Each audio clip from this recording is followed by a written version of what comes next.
어서 오세요. 판례 읽어주는 꿀TV입니다.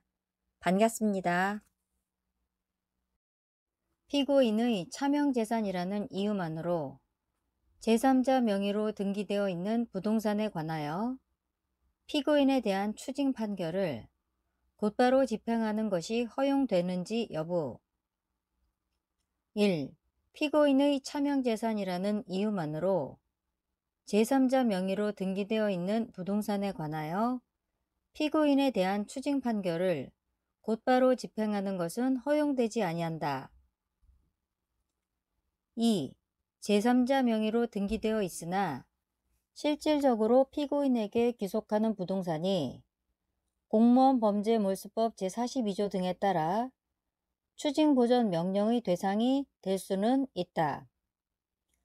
그러나 추징보전 명령은 추징의 집행을 보전할 목적으로 형사정책적으로 도입된 제도로서 반드시 민사집행법상 보전처분과 그 대상이나 요건이 동일하다고 볼 필요가 없는 데 반하여 추징의 집행은 재판 확정 후 국가의 형집행으로 민사집행법의 집행에 관한 규정을 준용하거나 국세징수법에 따른 국세체납처분의 예에 따라야 한다는 점에서 추징의 집행을 추징보전명령과 동일시할 수 없다.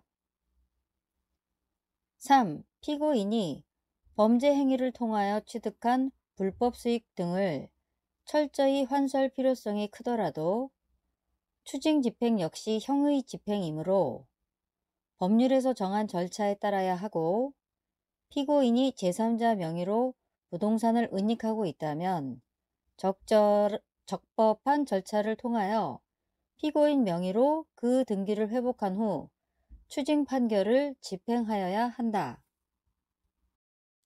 관할청의 허가를 다시 받아야 하는지 여부. 1. 학교법인의 기본재산에 대한 저당권 설정 당시에 관할청의 허가를 받은 경우 저당권의 실행으로 인한 매각 시에는 다시 관할청의 허가를 받을 필요가 없다. 2. 학교법인의 기본재산에 대한 저당권 설정 당시에 관할청의 허가를 받은 경우에도 집행권원에 기한 강제경매로 매각되는 경우에는 관할청의 허가를 다시 받아야 한다. 3. 강제경매의 대상이 된 부동산에 주무관청의 허가를 받아 근저당권이 설정되었고 그 매각대금이 모두 근저당권자에게 배당되어 그 근저당권이 소멸되었다면 이는 근저당권 실행에 의하여 임의 경매가 실시된 것과 구별할 이유가 없으므로 강제경매 절차에서 주무관청의 허가를 별도로 받을 필요가 없다. 주무관청, 관할청의 허가를 다시 받을 필요가 없는 사례. 민법상 재단법인의 정관에 기본재산은 담보권 설정 등을 할 수 없으나 주무관청의 허가, 승인을 받은 경우에는 이를 할 수 있다는 취지로 정해져 있고 정관 규정에 따라 주무관청의 허가 승인을 받아 민법상 재단법인의 기본재산에 관하여 근저당권을 설정할 경우 그와 같이 설정된 근저당권을 실행하여 기본재산을 매각할 때에는 주무관청의 허가를 다시 받을 필요는 없다. 신축 건물에 대한 별도의 주무관청의 허가를 필요로 하는 사례. 사회복지법인이 보건복지부 장관의 허가를 받아 토지 및 건물에 대하여 공동근저당권을 설정하였다가 건물을 철거하고 새 건물을 신축하여 민법 제365조의 저당지상 건물에 대한 일괄 경매 청구권에 기하여 위 신축 건물에 대한 경매가 진행된 경우라도 마찬가지이므로 위 신축 건물의 매각에 관하여 별도로 보건복지부 장관의 허가가 없다면 최고가 매수 신고인에 대한 매각은 허가될 수 없다.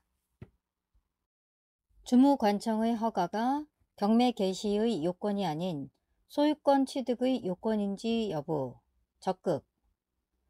학교 법인이 매도하거나 담보에 제공할 수 없는 교지, 교사 등을 제외한 기본재산, 사찰 소유의 부동산,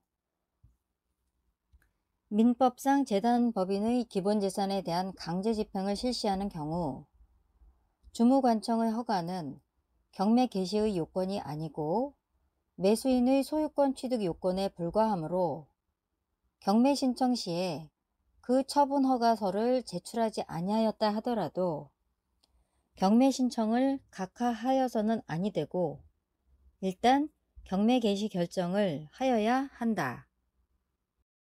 민법상 재단법인의 기본재산에 대한 강제집행 1.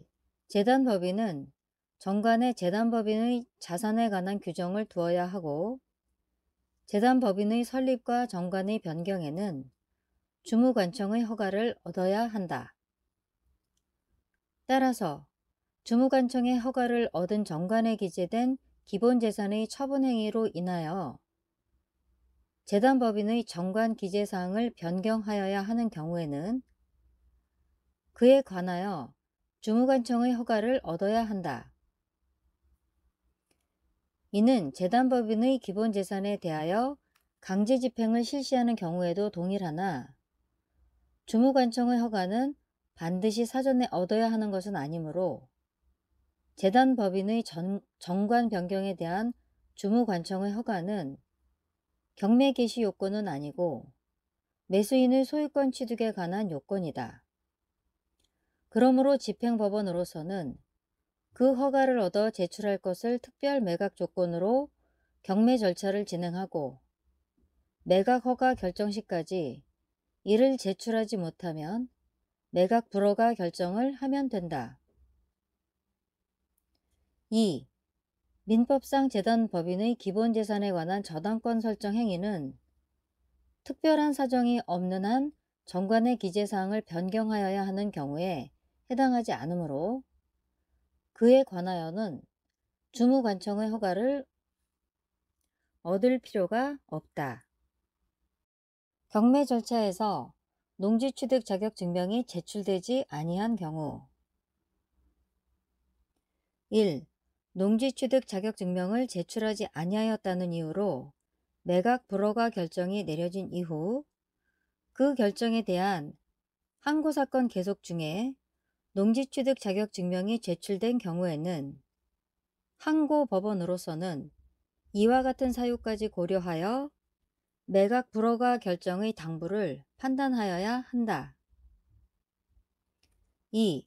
농지취득 자격 증명을 제출하지 아니하였다는 이유로 매각 불허가 결정을 한 이후 그 결정에 대한 재항고 사건 계속 중에 농지취득 자격 증명을 제출하였다고 하더라도 재항고심은 법률심으로서 사후심이므로 재항고심의 고려사유가 될 수 없다. 3. 농지에 관한 경매 절차에서 이러한 농지취득 자격 증명 없이 매각허가 결정 및 대금 납부가 이루어지고 그에 따른 소유권 이전 등기까지 격려되었다 하더라도 농지취득 자격 증명은 그 후에 추안하여도 무방하다. 4. 농지취득 자격 증명 발급 신청권은 채권자 대위권의 행사 대상이 될 수 있다.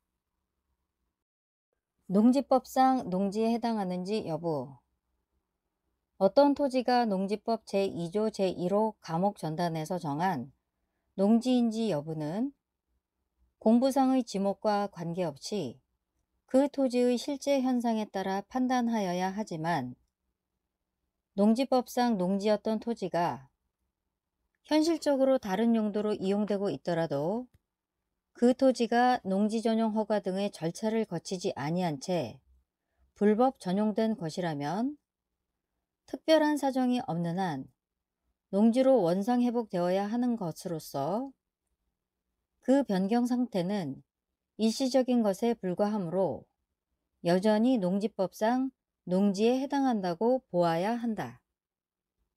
공매 절차의 매수인이 농지취득 자격 증명을 발급받지 못하여 소유권을 취득하지 못하던 중 원소유자에 대한 가압류 채권에 근거한 민사집행 절차에서 매수인이 농지취득 자격증명을 발급받고 대금을 완납한 경우,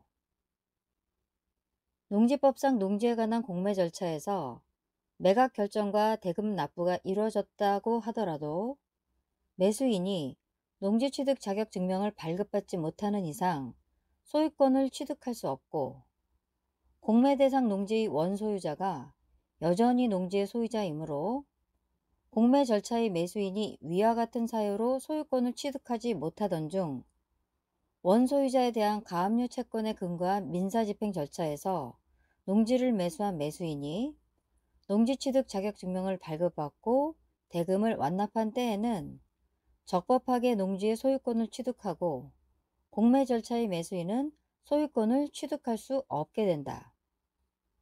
공매 절차의 매수인이 공매를 해지할 수는 없음.